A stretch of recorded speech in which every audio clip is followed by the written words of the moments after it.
नमस्कार, मैं उषा चौधरी। लुक की न्यूज़ में आपका स्वागत है। आइए खबरों की ओर रुख करते हैं। सबसे पहले आप सभी को अक्षय तृतीया की ढेर शुभकामनाएं। आज ही के दिन परशुराम जयंती भी मनाई जाती है। आप सभी को हार्दिक शुभकामनाएं। इस बार अक्षय तृतीया पर गज केसरी राजयोग का सहयोग भी हो रहा है, जो लोगों के लिए शुभ संकेत है। हालांकि 8 सालों बाद इस बार अक्षय तृतीया पर कोई मांगलिक कार्य नहीं हो पाएंगे।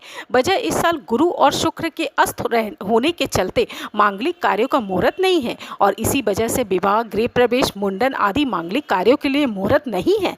हालांकि अक्षय तृतीया पर जरूर कुछ ना कुछ खरीदारी करके लाएं। आज सोना चांदी खरीदना अति शुभ माना जाता है। इसके अलावा आप मिट्टी के घड़ा जरूर खरीद सकते हैं। पर नजर डालते हैं।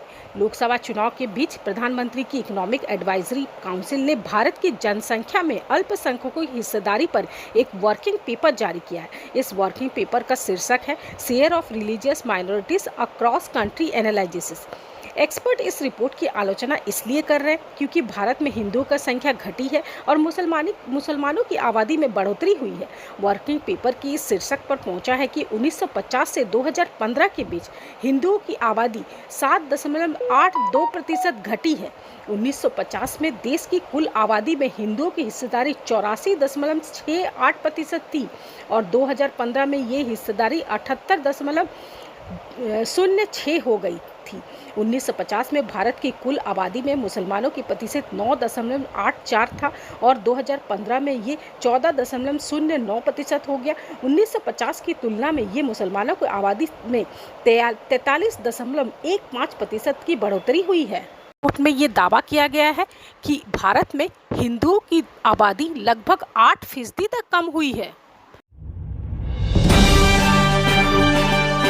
आइए अगली खबर की ओर रुख करते हैं। भारतीय जनता पार्टी के प्रत्याशी सीता सोरेन ने आज दुमका लोकसभा सीट से नामांकन दाखिल किया। बीजेपी प्रत्याशी सीता सोरेन के नामांकन में भाजपा के प्रदेश अध्यक्ष बाबूलाल मरांडी भी मौजूद थे। साथ में सारठ विधायक रणधीर सिंह, पूर्व मंत्री लुइस मरांडी भी उपस्थित थे। नामांकन दाखिल करने के बाद सीता सोरेन काफ़ी उत्साहित दिखी। उन्होंने कहा कि उनकी जीत पक्की है। दुमका की जनता उनका साथ देगी, भारी मतों से उन्हें जीत दिलाएगी। नामांकन प्रक्रिया के बाद सीता सोरेन दुमका के यज्ञ मैदान में चुनावी सभा को संबोधित किया। इस क्रम में उनके साथ रक्षा मंत्री राजनाथ सिंह भी मौजूद रहे। चुनावी सभा को उन्होंने भी संबोधित किया एवं प्रदेश अध्यक्ष बाबूलाल मरांडी ने भी चुनावी सभा को संबोधित किया। आइए अगली खबर की ओर रुख करते हैं। लोकसभा चुनाव से ठीक पहले दिल्ली के सीएम अरविंद केजरीवाल को सुप्रीम कोर्ट से बड़ी राहत मिल गई। कोर्ट ने कुछ शर्तों के साथ केजरीवाल को 1 जून तक जमानत दे दी है। इस दौरान वो लोकसभा चुनाव के आखिरी 4 फेज के लिए प्रचार भी कर सकेंगे। हालांकि उन्हें किसी भी हाल में 4 जून को सरेंडर करना होगा। प्रवर्तन निदेशालय ने कोर्ट में केजरीवाल का जमानत का विरोध किया, लेकिन अदालत ने कहा कि अगस्त 2022 में ईडी ने केस दर्ज किया। उन्हें मार्च 2024 में गिरफ्तार किया गया। टाइमिंग को लेकर कोर्ट ने टिप्पणी की, गिरफ्तारी के बाद या पहले भी हो सकती थी। 21 दिन इधर या उधर से कोई फर्क नहीं पड़ता। सुप्रीम कोर्ट ने फैसला सुनाते हुए अहम टिप्पणी की। कोर्ट ने कहा, इस वक्त देश में सबसे अहम चुनाव हो रही है। लोकसभा चुनाव में वोटर्स अगले 5 साल के लिए देश की सरकार चुनेंगे।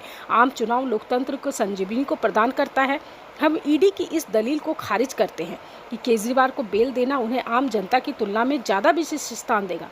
सुप्रीम कोर्ट ने आगे कहा, जांच एजेंसी का ये तर्क बिल्कुल सही है कि अरविंद केजरीवाल को 9 सम्मन जारी किया गया, इसके बावजूद उन्होंने सम्मन का पालन नहीं किया।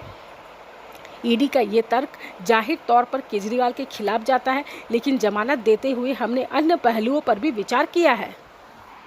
धन्यवाद। नए खबरों के लिए हमारे साथ जुड़े रहिए और चैनल को लाइक, शेयर और सब्सक्राइब जरूर कीजिएगा।